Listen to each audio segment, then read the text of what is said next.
بسم اللہ الرحمن الرحیم۔ نہایت ہی محترم اور معزز مسلمان بھائیوں اور بہنوں، السلام علیکم ورحمۃ اللہ وبرکاتہ۔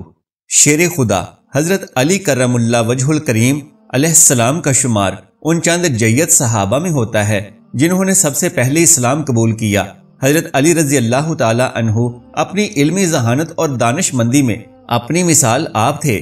حضرت علی رضی اللہ تعالی عنہ کی علمی فہم و فراست کے بارے میں نبی کریم صلی اللہ علیہ وآلہ وسلم بخوبی آگاہ تھے، لہٰذا جب بھی کبھی ضرورت ہوتی تو نبی پاک صلی اللہ علیہ وآلہ وسلم قضاء اور فقہ کے معاملات حضرت علی رضی اللہ تعالی عنہ کے سپرد فرماتے تھے۔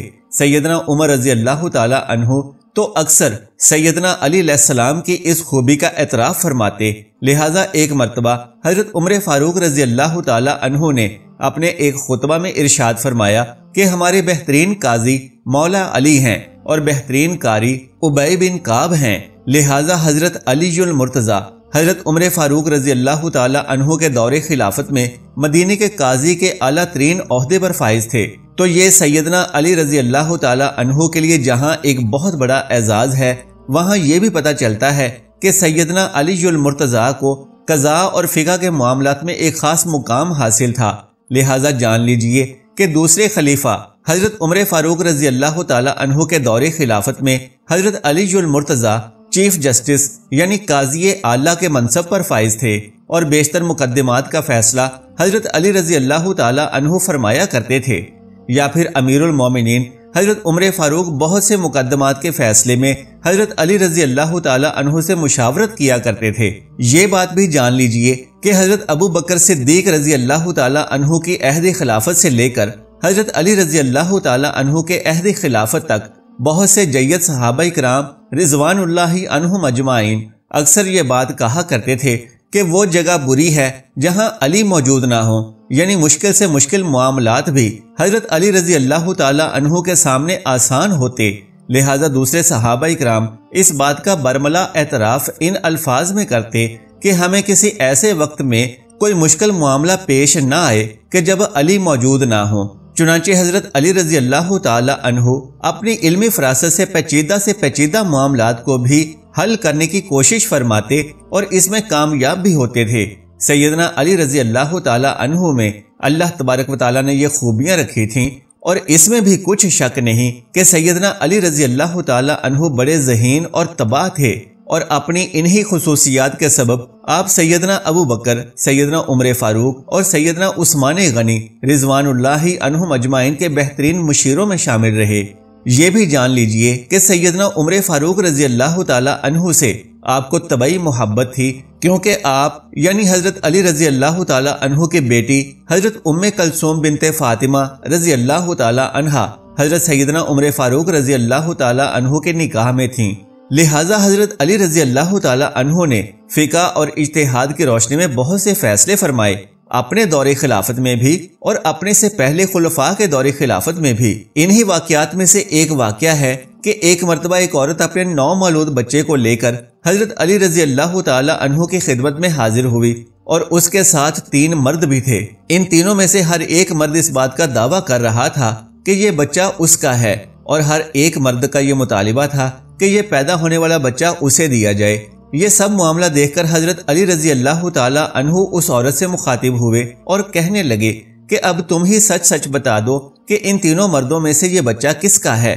اس پر وہ عورت کہنے لگی کہ مجھے نہیں معلوم کہ ان تینوں میں سے اس بچے کا باپ کون ہے، کیونکہ جب مجھے حمل ٹھہرا تو اس مہینے میں نے ان تینوں مردوں سے ہم بستری کی تھی۔ اور اس عورت نے یہ بھی درخواست کی کہ اس کی اس غلطی کو معاف فرما دیا جائے۔ یہ جان کر حضرت علی رضی اللہ تعالی عنہ نے ان تینوں مردوں سے مخاطب ہو کر پوچھا کہ تم تینوں میں سے اس عورت کا شوہر کون ہے؟ ایک مرد نے ہاتھ کھڑا کیا تو اس پر حضرت علی رضی اللہ تعالی عنہ نے اس مرد سے فرمایا کہ کیا تم یہ بات حلفاً کہہ سکتے ہو کہ یہ بچہ تمہارے ہی نطفے سے پیدا ہوا ہے؟ شوہر کہنے لگا کہ اپنی بدکار بیوی کی بدکاری کے بارے میں جاننے کے بعد میں کچھ نہیں کہہ سکتا کہ یہ بچہ واقعی میرا ہے۔ سارے مجمع میں خاموشی چھا گئی کہ یہ کیسا عجیب اور افسوسناک معاملہ ہے، اور اس کا فیصلہ کیسے ہوگا۔ وہاں مشرکین بھی موجود تھے، اور وہ آپس میں یہ باتیں کرنے لگے کہ آج علی سے یہ فیصلہ نہیں ہو پائے گا۔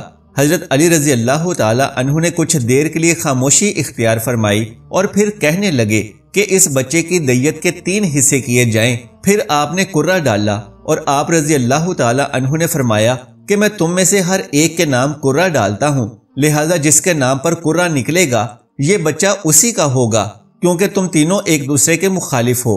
اس کے بعد حضرت علی رضی اللہ تعالی عنہ نے لڑکے کے نام کا کرہ ڈالا۔ کرہ اس طرح ڈالا گیا کہ ان تینوں کے نام 3 ٹکڑوں پر یا کسی دوسری چیز پر لکھے گئے اور ان کے نام کو 3 ہی ٹکڑوں میں چھپایا گیا۔ بچے سے کہا کہ ان میں سے ایک کو اٹھائے۔ ہر بار بچے کا نام ایک ہی آدمی کے ساتھ نکلا۔